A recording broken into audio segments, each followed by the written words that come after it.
Assalamualaikum warahmatullahi wabarakatuh. Perkenalkan, nama saya Muhammad Syahir Ramadhani, NIM K1A120139, Prodi Pendidikan Olahraga dan Kesehatan, kelas D, Fakultas Keguruan dan Ilmu Pendidikan, Universitas Jambi. Baiklah, di sini saya akan membacakan materi dari kelompok kami, yaitu kelompok 7. Strategi dan upaya pemberantasan korupsi. Pemerintah serius menangani korupsi secara konkret.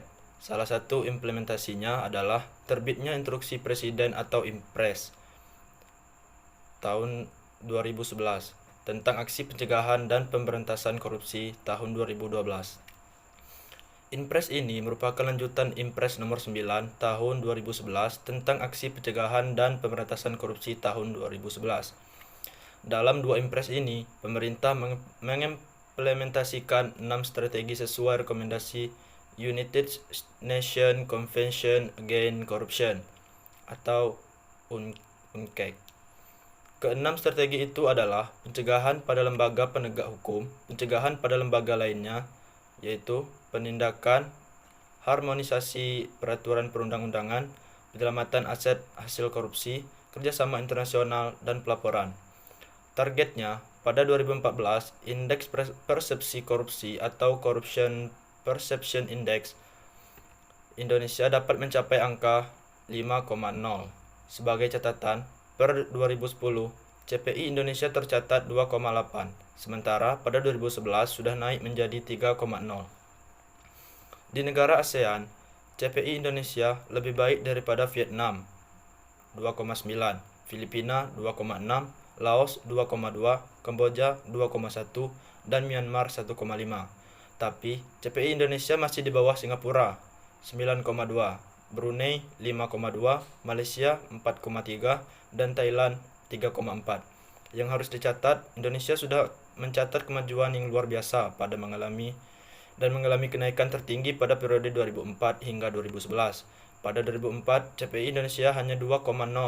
Jadi, dalam kurun waktu 7 tahun, ada kenaikan 1 full percentage point. Ini kenaikan yang sangat signifikan. Upaya yang dapat ditempuh dalam pemberantasan korupsi. Ada beberapa upaya yang dapat ditempuh dalam memberantas tindak korupsi di Indonesia, antara lain sebagai berikut. Pertama, upaya pencegahan atau preventif. Yang kedua, ada upaya penindakan atau kuratif. Yang ketiga, ada upaya edukasi masyarakat atau mahasiswa. Yang keempat, ada upaya edukasi LSM atau lembaga swadaya masyarakat. Upaya pencegahan preventif. Yang pertama, menanamkan semangat nasional dan positif dengan mengutamakan pengabdian pada bangsa dan negara melalui pendidikan formal, informal, dan agama. Yang kedua, melakukan penerimaan pegawai berdasarkan prinsip keterampilan teknis.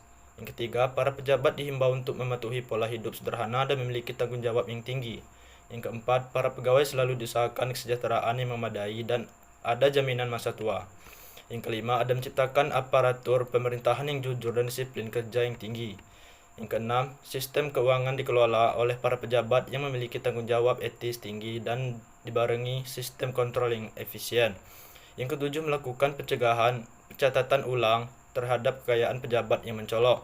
Dan yang terakhir, berusaha melakukan reorganisasi dan rasionalisasi organisasi pemerintah melalui penyederhanaan jumlah departemen beserta jawatan di bawahnya. Demikian yang dapat saya sampaikan, lebih dan kurang saya mohon maaf. Selanjutnya akan disambung oleh teman saya. Wabillahi taufiq wal hidayah. Wassalamualaikum warahmatullahi wabarakatuh.